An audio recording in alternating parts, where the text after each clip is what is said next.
All right, I think we can go ahead and get started. Hello everyone, and welcome to day two of our flow cytometry series. So today we have Dr. Daniel Vocelle joining us to share some insights on imaging flow cytometry, and he'll also offer some tips for protocol optimization. But before I pass it off to Dr. Vocelle, I do just want to share a few company slides to introduce our company Protein Tech to you all. So Protein Tech is a leading manufacturer of antibodies and immunoassays. We have a really expansive portfolio of antibodies that cover many different research areas.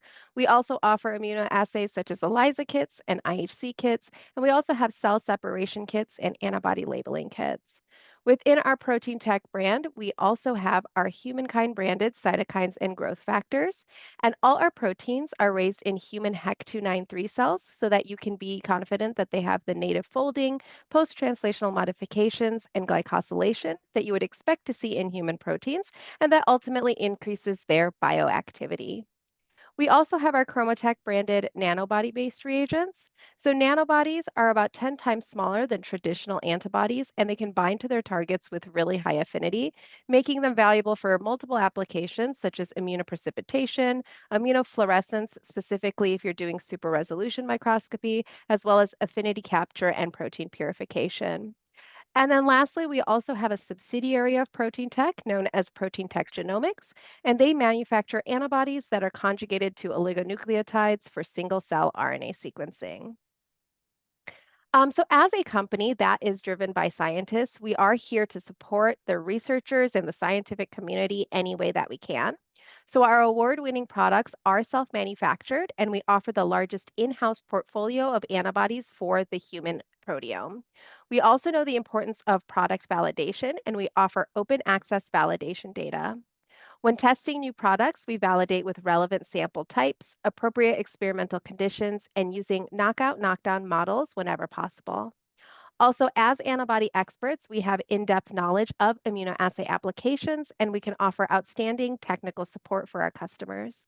We also stay on top with cutting edge technology, such as our proprietary antigen specific B cell cloning and engineering platform, which we use to manufacture all our recombinant antibodies. And then also with 7 inventory sites and manufacturing and research sites on 3 continents, we are able to offer next day delivery to many areas in the world so that you can get started on your experiments right away. And then as a company, we really do measure our success by our customer scientific success, specifically by helping them publish impactful research faster. And so this graph over here on the left shows that over our company history, our products are being featured in more and more publications each year. And as of now, we have over 300,000 publication citations, which makes us one of the top 5 cited antibody companies and also one of the fastest growing companies in product citations. And then finally, I also just want to highlight that as a company, we strive to make the searchability of our products on our website as user friendly and informative as possible. And we've recently launched some new updates on our website to help our customers select the right antibody. This includes our unique 3D epitope viewer that allows you to interact with epitope structures and explore antibody binding sites so that you'll know exactly where our antibodies bind to your protein of interest. We've also introduced advanced filter options to help you find exactly what you need, such as our immunogen region selector toggle, which allows you to filter for antibodies that are generated from your region of interest. And then additionally, now you no longer have to filter through all the variations of an antibody from the search results. You can actually view all formats of an antibody, including conjugations and buffer formulations on just one page, which ultimately streamlines your process for antibody selection. So with that, I would like to go ahead and introduce our speaker for today, Dr. Daniel Vocelle. So Daniel is currently an assistant professor in the Department of Pharmacology and Toxicology at Michigan State University and the assistant director of the MSU Flow Cytometry Core facility. He holds dual PhDs in chemical engineering and quantitative biology from MSU.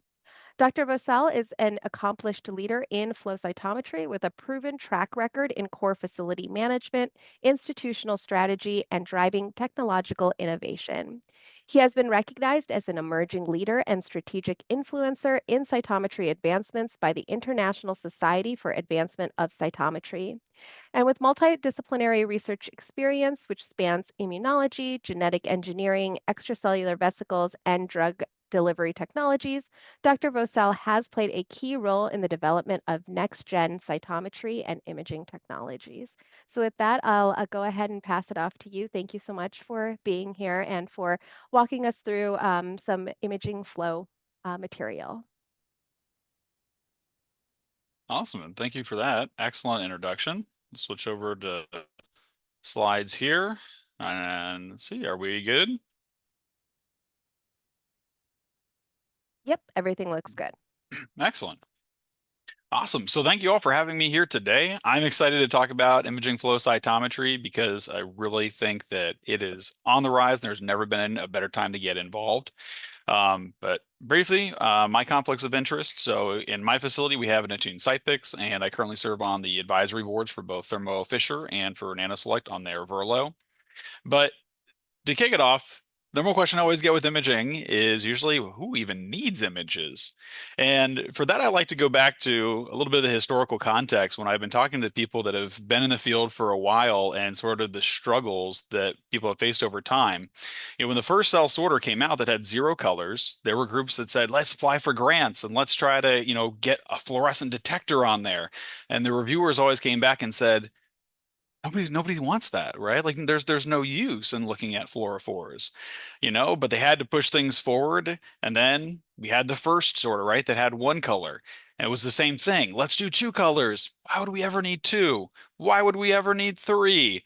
All the way up into the point where the first spectral was released. And again, people are going, do we really need this? And now we're at the point within core facilities where we're kind of asking ourselves, do we need traditional cytometers anymore? I think we just want spectral cytometers now. And in that same regard, one of the first imaging cytometers released was in 2012, the MNIS image stream. And I think people since then have been asking, do we need images, right? Is this going to be the same thing?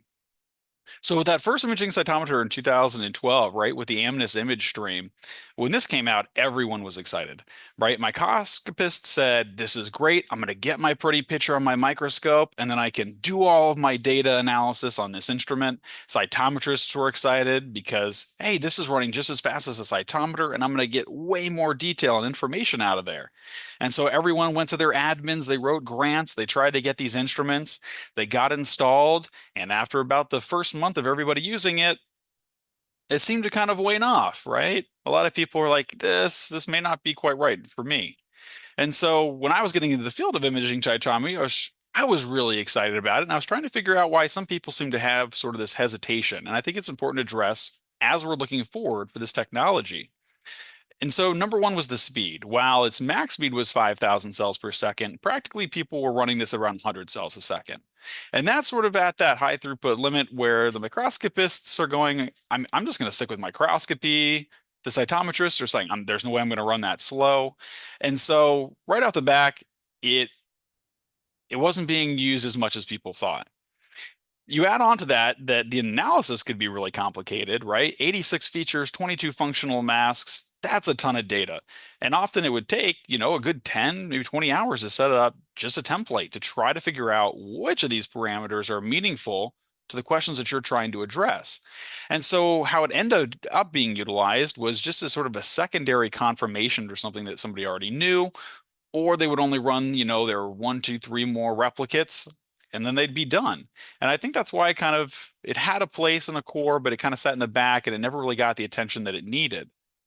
But that all changed, right? In around 2021 with the Attune Cytopix. And so the Attune, which uses hydrodynamic focusing, so all the cells are roughly focused before they get to the cell. During COVID, the company said, I wonder if we could put a camera actually in there. I wonder if this flow is so stable that we don't have to worry about focusing anymore.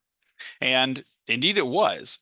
And it's because this was a traditional cytometer, right? People were already using it to do their 14 color panels.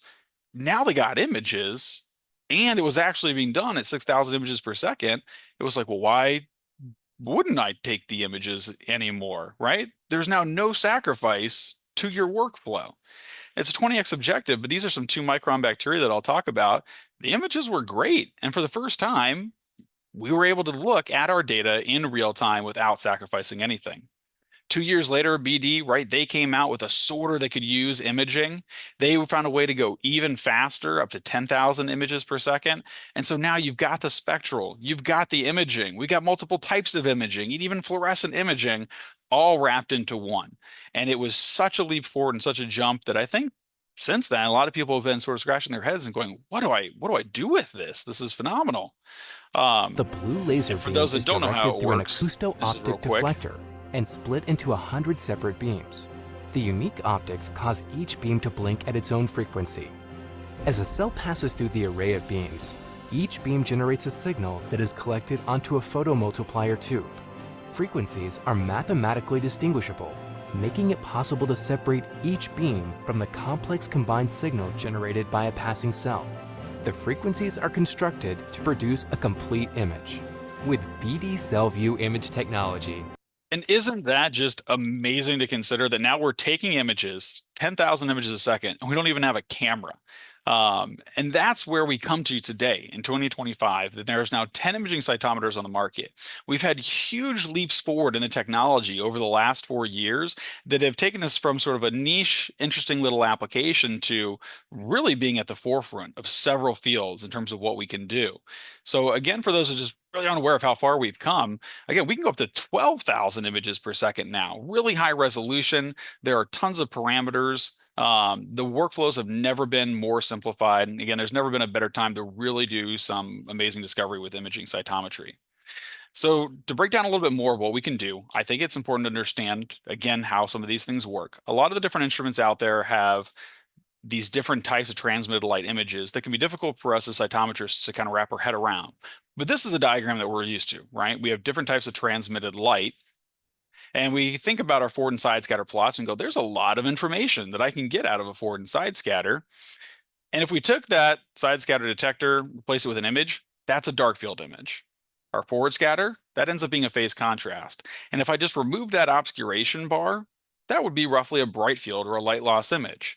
So think again about the information that you already get on your forward and side scatter plots, that we're, condensing all that down in just a single value, and how much more information we're pulling from that from an image. And now that we have those images, though, we're going to be extracting features from that. The features can roughly be broken down into things like shape features, where we're describing the shape of the cell or the object, intensity parameters. So what is the distribution of intensity? How speckled is a cell? When we're looking at something here like with entropy, like a red blood cell doesn't have a lot of speckling, all the way down to apoptotic cells that are going to have a lot. And now that we have fluorescent imaging into the cytometers too, we have whole sets of fluorescent parameters that are things like colocalization, right? How, distributed are the fluorophores? Where are they localized within the cell? To get all those parameters, you have to have an image mask. So this is something microscopy, has always kind of struggled with, is how do you draw that circle around two different cells that are sort of right next to each other? It's easy in flow because everything's coming through in a single cell suspension already. And so from that mask, that everything inside of that circle, right, or inside that mask is what we're getting all those imaging parameters from. And so you can have a good mask, you can have a bad mask. And if you're trying to just figure out, is this a cell, is this debris, you're going to be okay with a good or a bad mask. If you're really trying to hone in on sort of like label-free analysis, you really have to have a perfect mask and the ability, again, to sort of iterate and to refine those masks. But at this point, you have a ton of data, overwhelming amount of data. And I think that that's where a lot of people can get intimidated and say, well, I just don't even know where to start with this. But again, our computational tools have come so far and it's never been easier. So a brief overview on dimensional reduction for those that aren't familiar. If I gave you all of these different shapes and asked you to sort them into different populations, as we do as cytometrists, right? I'm going to make my scatter plot. I'm going to start making gates and subdividing them out. And it gets complicated really quickly. Then there's what my 6-year-old son's going to do, where he's just going to group them all together on the table. That's dimensional reduction. We can take that overwhelming number of parameters, condense it down into a single 2D plot. We now have automated cluster tools, right? Where now we can group those, all those different like islands, into clusters. And then if I take two files, like a treated and untreated, I combine them together and do that cluster analysis, I can pull them back apart, and it's really easy to tell what was the difference between my treated and my untreated sample. In this case, I go, oh, there's less rectangles and more triangles. The question at this point is just, what is the biological relevance of the rectangles and the triangles? But again, many parameters down into a very simple, easy to understand plot. For those that haven't seen, again, just the workflow and how all these different imaging cytometers work, you get to see all of your images in real time, both as the data and the events are coming through, or afterwards when you're looking through with your acquisition. You can gate and then look at all the images that fall within a gate in real time as you sort of move that around. What's also really cool with the technology is that you can find a rare event or something that you're looking for, and then just quickly find it, ask it to find anything else that's going to be similar to that. And again, I wanted to show you just how easy and quick this is in real time. Again, within a matter of seconds, boom, it's going to have sorted out every single cell type that's similar to that, ranks them by their percentage. So you can also see what isn't close to what I'm looking for, right? Again, the dimensional reduction tools are built into most of the softwares now. We'll see how quick and easy that is. You're just clicking through, hitting next. We're just going to look at the singlet populations here. We're going to go ahead and max out the parameters. So this should take as much time as possible by maxing out all my different settings here. That'll kick it off to the secondary program. And even when I pull that up, it's already done. It's really just seconds that it takes to do this analysis now. And I hope that as you're seeing this, you're thinking, I could do this. This is actually really simple and easy, because it is. Just like that, I've got my UMAP plot, my cluster analysis, and I can immediately start diving in to say, what is present within my sample? Draw a gate, look at the gate. Wow, there's a pure population. It's just going to be that easy. And we're showing it here is just an example of morphology. But again, it's the power when you start adding things in, like fluorophores and additional markers for cleaning up and refining your populations, for finding whole new tools and new populations. So realistically, my workflow now with imaging, right, there's no impact to your current workflow. You're just adding more images. So if I'm going to go ahead and image 30,000 cells, it only takes 5 seconds, same time that I'm collecting all my normal data. Again, in the time that it takes me just to go to the next sample, to clean the sample, 99 seconds to do that process imaging, the feature extraction. And this was my worst case scenario. I tried to process these images while I was in a Zoom call with somebody on my office computer, which isn't great. And again, 10 more seconds to do the cluster analysis, and I end up with something like this. When I have my researchers come through, the first thing I say is, what were you expecting? How many different populations do you think are in this? In this case, the researcher said, they're just HEC293 cells. There aren't any more than just a single population. But again, we ask it, automatic clustering, right? What does it see? And it says there's 5 populations right at the back. The first one makes sense that there's just debris. And the other ones you go, well, are those really different? But the more you kind of look at them, you go, yeah, right? These morphologies are kind of different. I guess this one is a little bit more speckled maybe than a different population. And that's what these algorithms are picking up on, is so much more detail and so much more information. And this is not being refined. This is not, I haven't really gone through and optimized all the parameters. It's just, again, what we're able to see within seconds with the imaging. And again, you combine that, concatenate that treated and an untreated sample together, label the different different sample types with different colors, and it's always able to pull out both the treated and the untreated populations, where I can't really tell a difference between these two groups. But again, what we can with just those imaging parameters is astounding. And in this case, they were just doing a CRISPR knockout for a protein that we don't believe has any relevance onto the cell's morphology, but it has an impact. And so again, imaging is incredibly impactful to any type of work that you're doing. There's now tons of different instruments out there in the field. So whatever you're trying to do, there's an instrument really that fits that need. When you're comparing these different instruments though, there are a few things I want to point out, right? Number one is that our micron per pixel is much more impactful than magnification. I think that we kind of get limited to thinking, oh, 60x, right? That's going to take a much, much better picture. Even when we traditionally in microscopy think about numerical aperture as the metric for resolution, oftentimes we really have to think about, again, the size per pixel resolution. And so on these instruments, you could have a 20x and a 60x objective that are producing the same resolution type of a picture. And when we look at this one here, it's unclear whether that was taken with a 20x or a 60x image. The other one is the imaging speed versus acquisition speed. The imaging speeds in most of these systems is a little bit slower than the acquisition speed for cytometrists that are used to running at 35,000 cells a second, but they're still really fast. For the major user, you're not really running more than a couple of thousand cells per second, and that's where we're still within that sweet spot where the imaging speed is right there. Number of imaging channels, there are so many imaging channels that you can get, again, with fluorescence, with bright field, with dark field, for scatter. Trying to figure out which ones you need and what is important for your work really matters. And again, the number of imaging parameters. You have instruments that go anywhere from 12 imaging parameters up to really thousands of imaging parameters. Are they all necessary? Again, it really sort of depends on your project, but it should just kind of get your mind going. Like, is this possible? And the answer is really always going to be yes. But the most important thing, right, is the ability to refine your masks.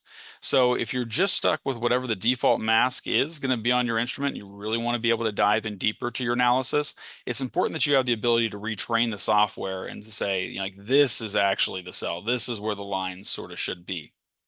So I'll just throw this one briefly for those that are interested in the instrumentation. I've done a talk at ABRF this year. You can click on that QR code. It's a full breakdown comparison of how all the different imaging cytometers work, what their sort of different pros and cons are, and a real deep dive into different applications, as well as what do the pictures look like on these different platforms. You'll notice that there's always going to be a trade-off between speed sort of and resolution. And there's going to be a point where, to answer the questions that you're trying to ask for your assay, do you need the best resolution possible, or again, do you want to go fast? We have those for both large, small sizes, in between, and everything else. So now jumping into the applications, question I always get too is, when should I be using imaging cytometry? But it's not the workflow sacrifice that it's been in the past. So when will it impact your workflow? If you're able to take images at the same speed that you're normally going to be running your samples, there's really no downside at this point to just also adding images in. Again, it's like when Spectral first came out, people are like, well, what do I need to look at these across so many different detectors? Well, it's because you're getting so much more data, and that's going to be impactful, even though the field is still learning how impactful that's going to be. So sort of the fun applications. And Thermo was nice enough to provide this data because I struggled to find users that would let me talk about how the contamination has sort of affected their samples. But we've had groups that, get almost to the point of publication, and they've just never looked at their samples under the scope. And so it's great when they throw this on, we look at the images and they go, oh, I guess that wasn't related to my treatment. My treatment was just infected or contaminated, and that's what was sort of causing things.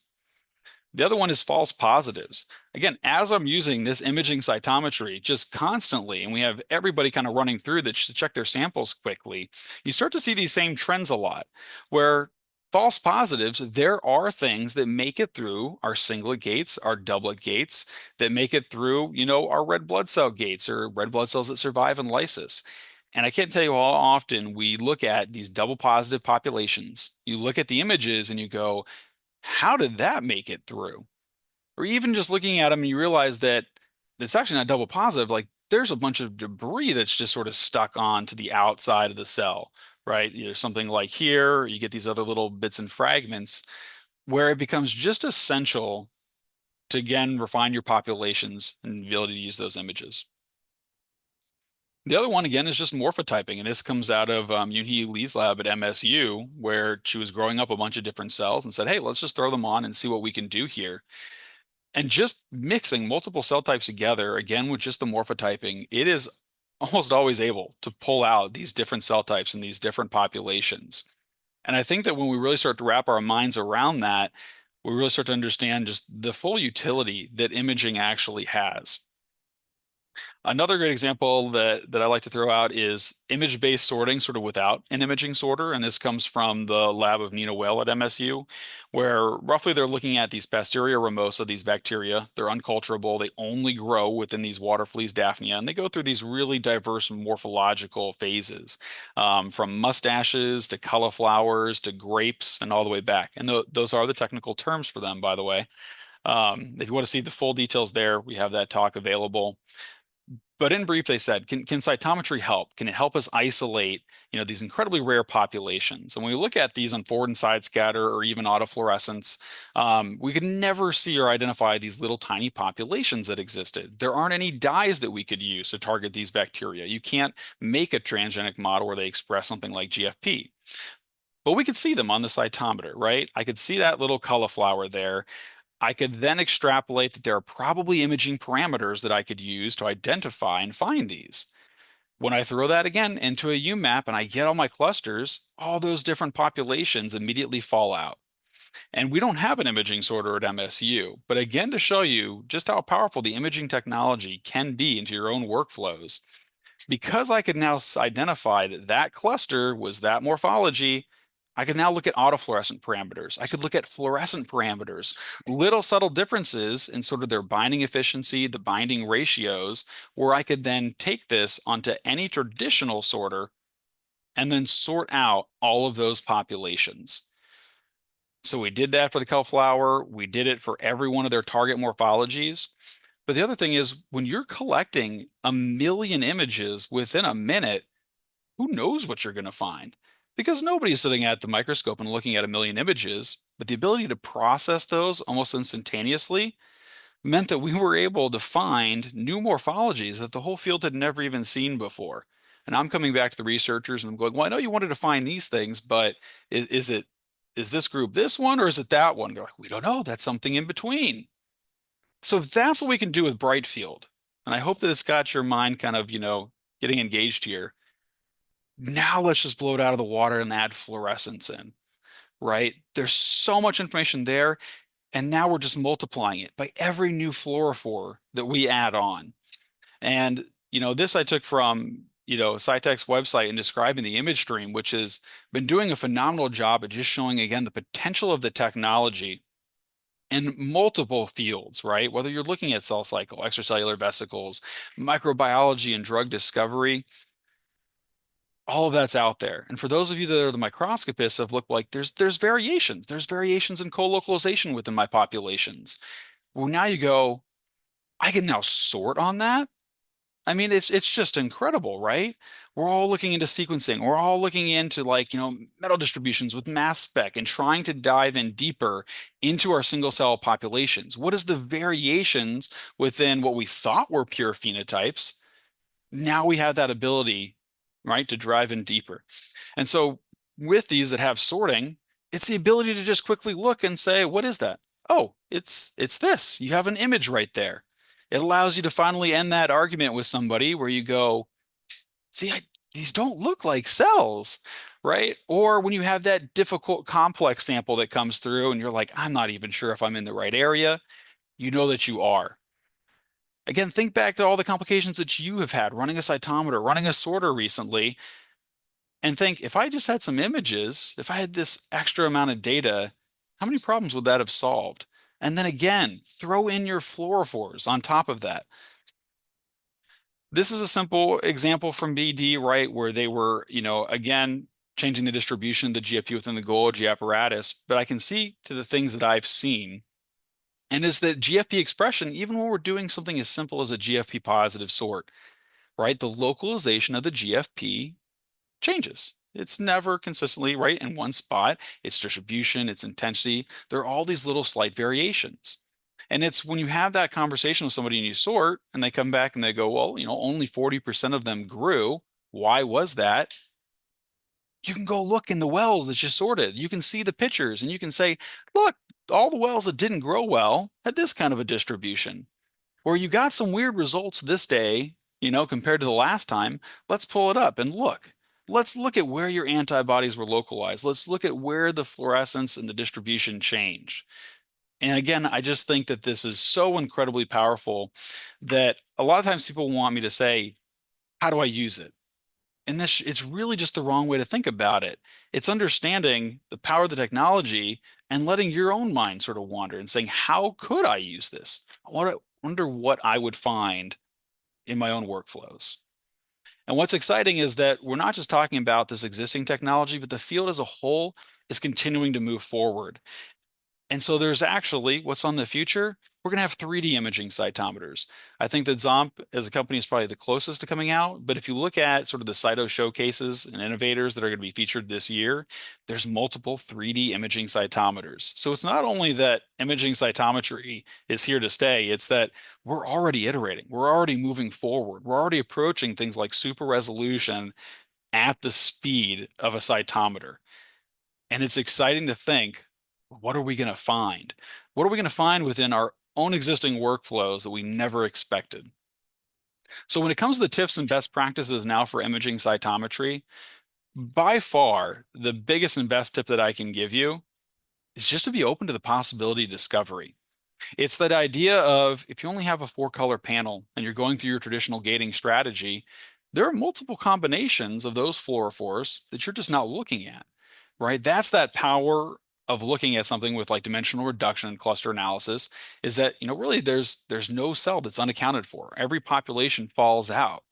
And when you have that open mindset with additional things like imaging parameters, or again, like the spatial localization of things, you never know what you're going to find. But there's also never been a better time to take your existing workflows, get so much more information out of it without adding, again, any additional costs, and to really bump up that impact factor of your work. Other fun things to think about is what is the laser that's being used to actually excite? And so this slide comes from Jordy, who gave a great talk in Warsaw in 2024 and has been a real pioneer for a lot of what we can do with transmitted light images. On this instrument, it's the violet laser that's used to make a bright field image. And so what Jordy quickly realized was that if he used, a dye that would be taken up in cancer cells faster than other cells, he could make all the cancer cells have a darker contrast. And so there's even ways to leverage the current information instrumentation that we have to get more detailed information. So if you have an object where there's really poor contrast and you really want to be able to enhance that to see things, whether that's much, much smaller objects, or again, there are some cells that really are just kind of ghost-like. You can leverage the laser that's being used for excitation to make it appear brighter. It's also important, though, to consider that if you are just trying to look at morphology, that you're not choosing a marker, right, that is localized or it's going to be present in your transmitted light images, because it's going to sort of bias those intensity readings. Other one, though, is making sure that you can compensate the fluorescent images. As cytometrists, we're all familiar with the concept of compensation. Yeah, you have to extract, the color from one channel out of the other channel so we know what we're getting. But you have to do that with your images too. You have to do that really on a pixel by pixel basis to make sure, again, that we're not getting overlap. And that isn't something that's inherent within every instrument, but it's something that we always have to keep in mind, right? Even if I'm only looking at a green, say the distribution of GFP, I have to be present at the other fluorophores, the other markers within my sample, and how that might impact just that one single fluorescent image that I'm getting. Something that I think should be really simple, but is always worth repeating is, again, using an optically clear buffer. Sometimes just washing your cells 1 or 2 more times makes them that much more clear on the instrument and really helps that morphology distinctions to pop. Last is fixation. A lot of us are fixing our cells, and we need to be aware of how that can change things when we're starting to do image analysis. So number one is the morphology. It can change your morphology when you fix cells. Now, it might be consistent across all your samples, so it's something that ends up just getting normalized out, but it's something worth considering. I find that usually what people will find when they start fixing their cells and they start getting into imaging cytometry is they realize that they might actually be fixing their cells well, that they might be getting a whole lot of blebbing, or that they might be rupturing their cells. And I find that just simply starting to run your cells through by being constantly aware of what your cells look like allows you to go back and refine your protocols and just naturally, right, you start getting better data because you're prepping your cells better. The other one is fixation can change your contrast, right? Especially if there are stark differences in sort of the osmolarity of the cells and the surrounding fluid. But again, you can leverage that. If you don't want that extreme contrast and you want to lower it, that fixation can help. Or again, if you have more things within your buffer or sheath fluid, again, you can sort of leverage that to change the contrast. And again, fixation can change your fluorescent localization. And I think this again comes back to, antibodies, when we go to the concepts of antibody capping, why sometimes we use sodium azide or not within our sort buffers. This is where that's then really important to make sure that we're fixing correctly, we're getting the right distribution, we're not incorrectly fixing and changing that localization.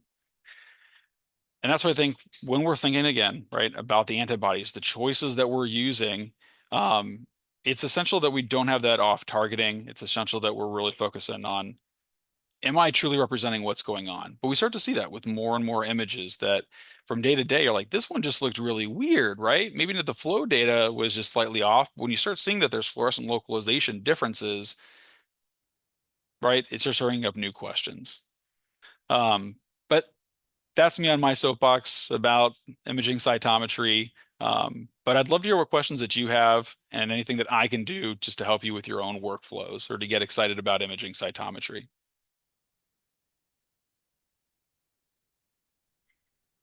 Great. Thank you so much, Daniel. That was really, really insightful. Imaging cytometry has always been kind of an enigma to me, and I would really appreciate you kind of explaining everything very simply. Simplifying like the cluster analysis was really helpful, and just like sharing examples of when imaging cytometry might be, more powerful than something that's more traditional. So thank you so much for sharing all your insights there. Um, if you do have any questions, please do feel free to put those into the chat in the Q&A box. But before we begin the Q&A session, I do just want to share a few more slides. So I'm going to go ahead and share my screen.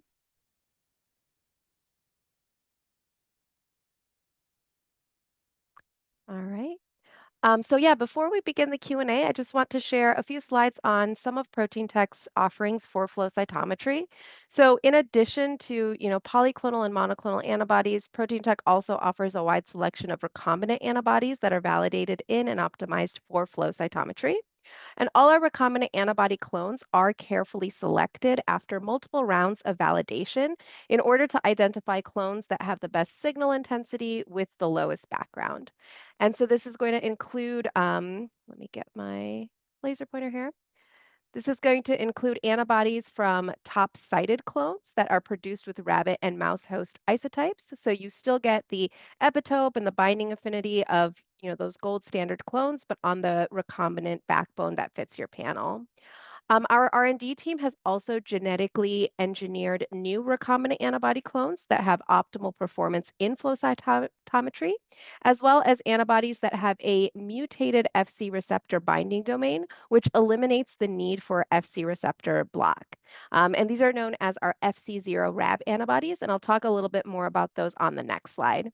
And then finally, we also offer nanobodies for flow cytometry for immuno-oncology targets. And since all of these products are recombinantly manufactured and rely on, cloning into high yield expression vectors, you get the benefits of recombinants, such as the consistent performance, high lot-to-lot consistency, and unlimited supply. So as I mentioned, I want to talk a little bit more about our FC0 RAB antibodies. So these antibodies are our newest addition to our flow portfolio, and were designed to basically eliminate background due to Fc receptor binding. So many immune cells, especially, things like monocytes, they express Fc receptors. And unfortunately, the antibodies that you use for your flow experiments have Fc receptor binding sites. Therefore, your antibody might actually end up binding to not only your protein of interest, but it also might bind to Fc receptors and cause a false positive signal. And so to get around this, we generally use an Fc receptor block in order to mask these binding sites from your antibodies.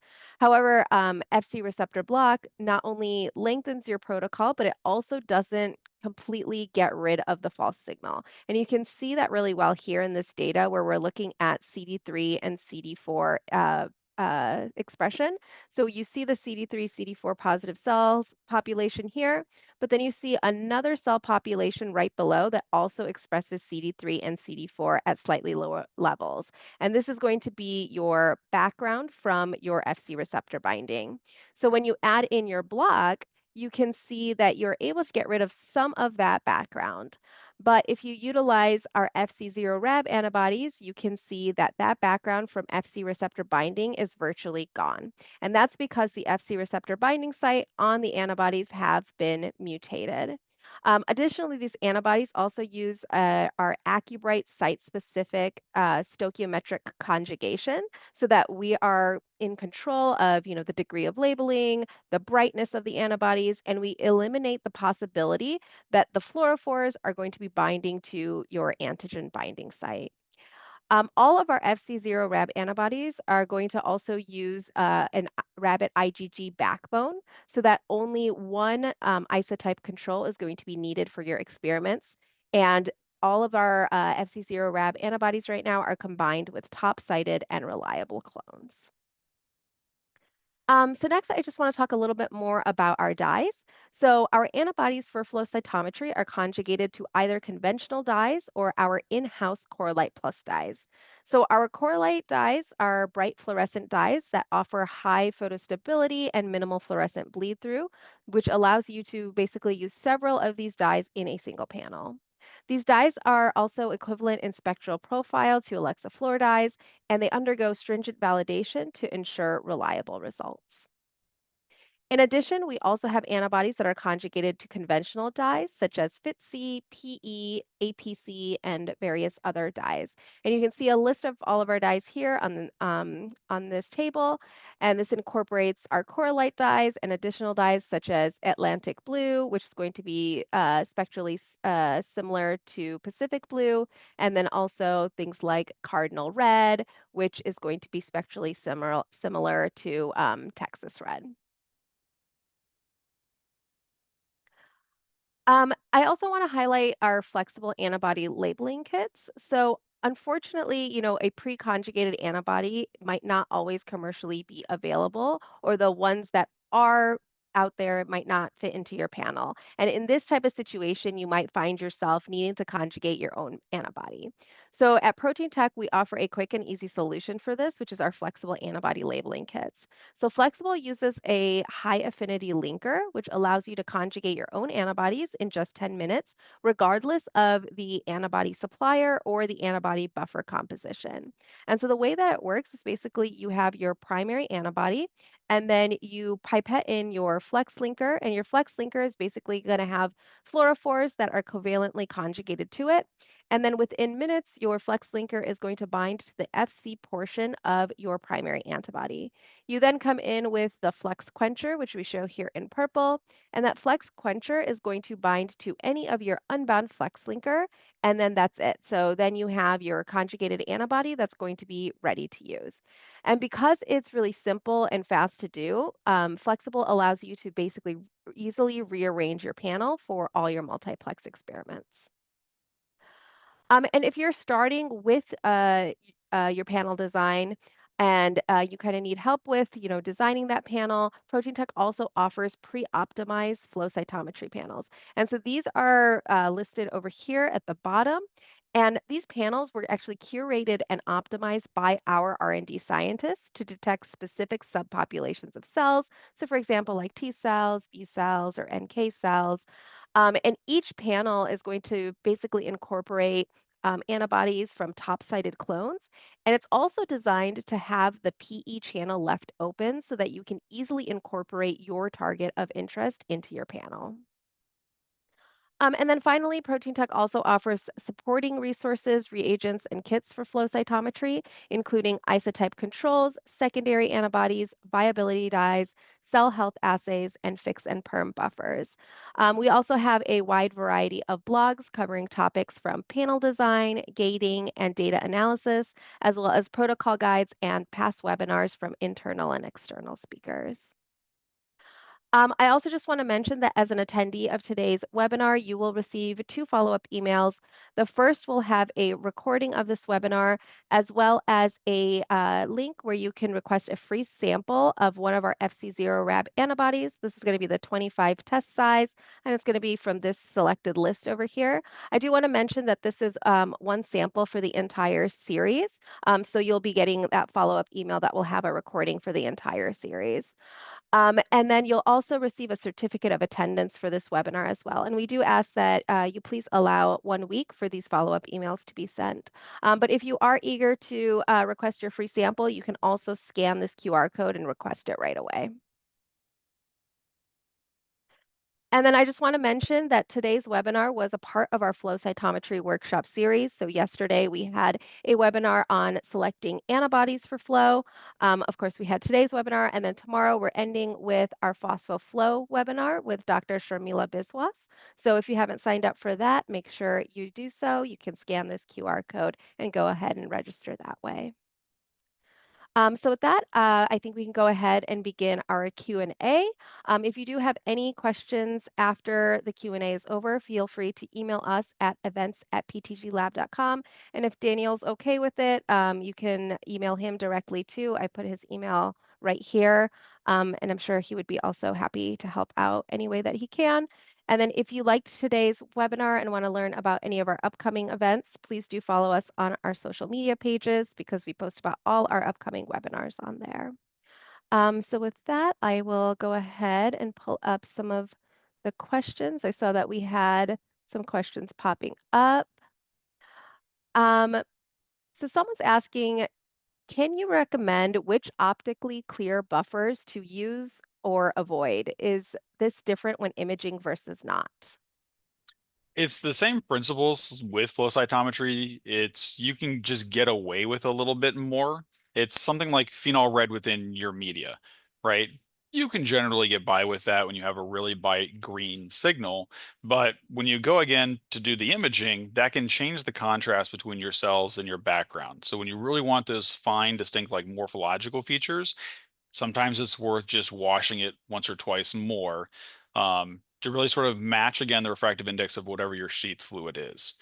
So if you're using PBS, PBS is fine. Sometimes I like to again just wash it with whatever the company's sheath fluid is, because sometimes they have little tiny deviations, but that's pretty much the essence. Great, thank you. The next question's asking if you could elaborate more on how sodium azide changes fluorescence localization. So that phenomenon is called antibody capping. And so sometimes when we add the antibodies in there, and especially with the secondaries, and they start cross-linking, and we're running in our cells live, it can change the reorganization and the distribution of those antibodies, and they kind of all aggregate to like one side of the cell. So, excuse me, sodium azide will shut down sort of ATP-dependent processes that sort of stop those surface membrane proteins in the cytoskeleton from reorganizing. So sort of essential when you're trying to look at the spatial distribution with antibodies, that you're using something that locks it in place. Great, thanks. We had a question come in the chat that's asking, what's the best in terms of detection limit for fluorescence in imaging flow cytometry, given that conventional flow is probably a few hundred molecules per cell? So it really depends on the instrument, but some of these are incredibly sensitive, especially when they're starting to use sort of the time delay integration equipment. So folks are using these for like EV detection. And it's because of the imaging that you can get down to roughly, I think, 2 molecules of PE on like the image stream platform. And even now on some of, I believe, the BD's platforms as well, that you're getting down to like single digit molecule resolution. Great. We have another question here asking, has this technology been combined with single cell sequencing? And if so, how would that enhance the output results? Oh, that's my dream. It's what we sort for people all the time that, want to do the single cell sequencing on one population. But again, we know that there's even more variation in there, right? In terms of just cell morphology or just the distribution and localization of proteins, that it's something that I've certainly pitched a lot of researchers and I would love for people to start doing. And I think it's it's definitely on a lot of folks' roadmap when they start to finish things up. It's just the cost prohibitive, usually with single cell sequencing, to just sort of try random things. But I do think that there is a ton of potential there. At least when we started to do some basic like metabolomics experiments, or even like mass spec and looking at like the concentration of metal ions within some of these little distinct populations, we definitely know that it changes. Great. Well, kind of following up with something like that, what recent advancements in the field of imaging flow are you excited about, or what would you like to see in new instrumentation? I am a real huge proponent not only of imaging, but in autofluorescent phenotyping. And so being able to combine the morphotyping with, again, autofluorescent phenotyping is just going to be amazing at what we're going to be able to start seeing, what new populations we're going to start finding, what new discoveries we're going to start making. Great. So this next question is asking, what is the size limitation for imaging? So, for example, if you're looking at protein localization in mouse platelets. That's a good question. It's going to depend again on that like micron per pixel resolution of the system that you're using. So those are sort of the hardware limits that exist right now. But I will say that I know that a lot of companies are working on software implementations, right, to hone in even more. But even if that's your limitation, right, is that, oh, my protein's gonna be way closer to that, there's always other ways that we can think about things, right? You can do FRET within the imaging cytometry now. You could do BIPSI, bifluorescent, conjugation. Um, so there's always ways to get around whatever hurdles that you're facing if you're just willing to think a little bit outside the box. And that's where, again, I'd love to give a shout out to this community. I love the flow cytometry community because I'm constantly reminded of how ignorant I am of so many different things. But you throw these questions out to people, and there's going to be somebody out there that knows, and more importantly, wants to help you. Yeah, that's absolutely true. Kind of follow-upping on that, are there any resources or books or training that you would recommend for someone who's just kind of new to imaging cytometry and wants to grasp the fundamentals? Absolutely, and I appreciate you bringing up. I believe it's Maria's question there in the regular chat. This is always the question, and even if there are books out there that I'm sure that you can Google, there are other great webinars that are online and on YouTube. But I think at its basic level, we're at a point now in society where there's too much information, right? And what you really want is just to ask somebody and say, is this right? Like, am I on the right track here? And for those kind of resources, again, there's the Purdue Cytometry listserv. Reddit Flow Cytometry is an incredibly active community, and there's also a Discord server now for Flow Cytometry where you can just quickly say to people like, "Hey, at people doing imaging cytometry, does this look right? Or is this totally wrong?"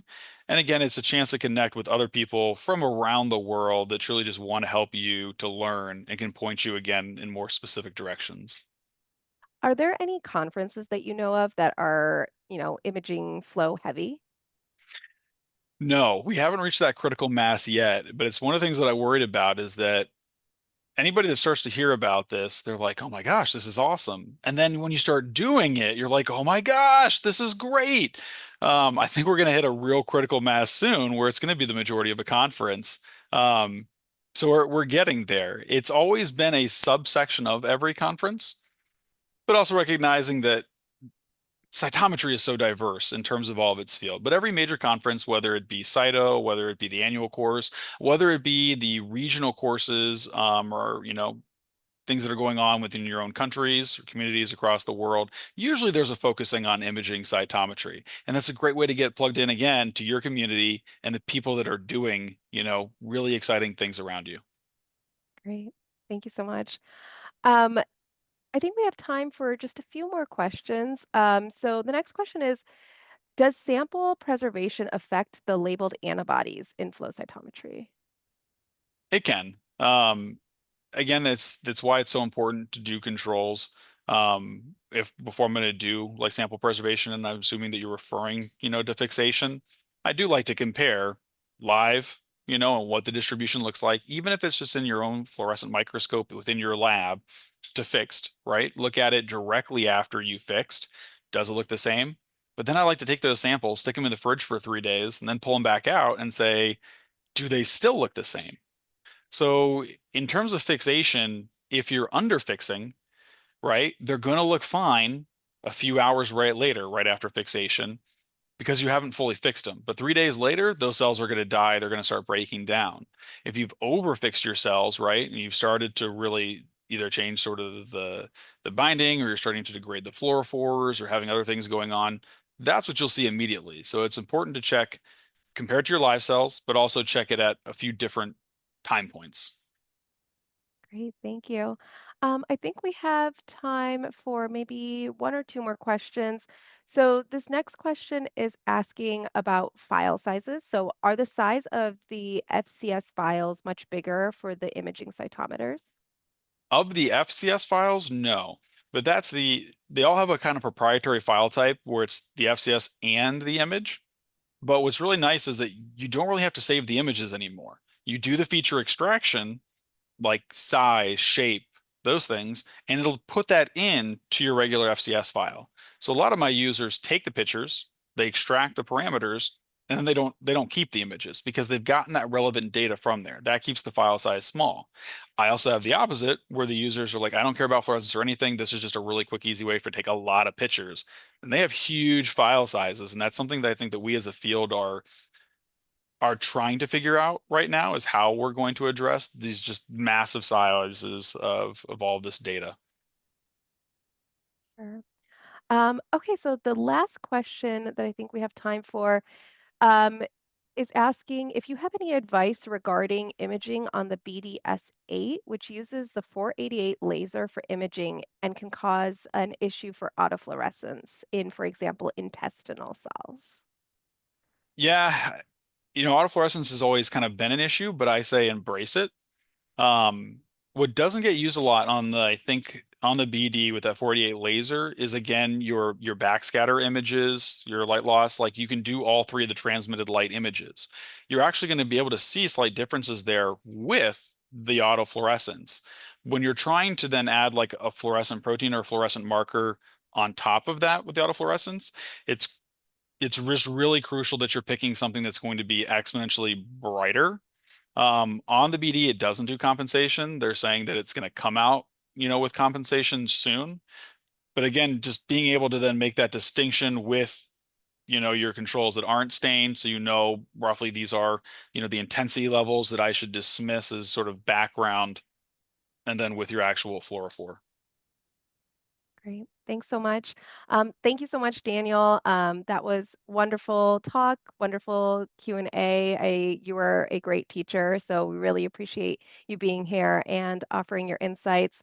And then I just want to share again the last slide so that you guys have access to the emails. So if we didn't get to your question, or if you want to reach out later with any questions, feel free to email us at events@ptglab.com, or you can also email Daniel as well at voceld@msu.edu.